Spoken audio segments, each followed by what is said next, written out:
we talked about 3 different strategies I use to elicit styling from my partner.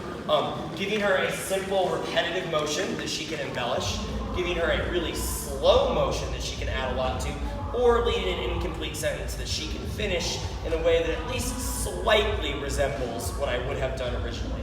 So we started out with the extra walks, hanging back, not pulling with the arm as I'm leading these walks. She's adding to them. So we got those extra walks. And then eventually I stop and I follow through to create the sugar push. She was showing a bunch of different options there. Typically speaking, followers, you would latch onto one option, and that's what you would probably do for all 6 counts that he gives you. You wouldn't be like, this one, this one, this one, this one. She was trying to give you guys multiple versions. Okay?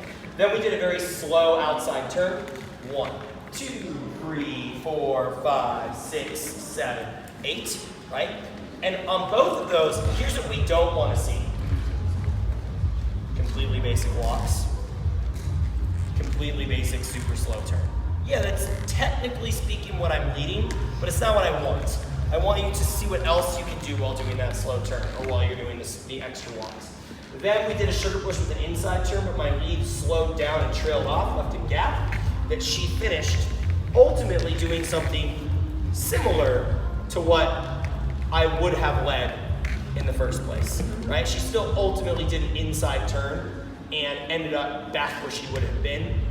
Shouldn't probably go more than 4 counts past what it would have been, unless what you're doing is really cool and really musical. So make sure for those long walks that you're holding your upper body back so that you have the space to do something, especially with your lower half. For the outside turn, make sure that that second... outside turn. It's okay. Your 2 is coming in a bit closer so that you can open out and have everything, this space to play away from your partner to the audience. And then for the inside turn, play around with going off of the slot line because you are in control, so you will be able to take it back. Those are your simplest things to work with. All right, guys, great job. Thanks so much, everybody, for hanging out with us.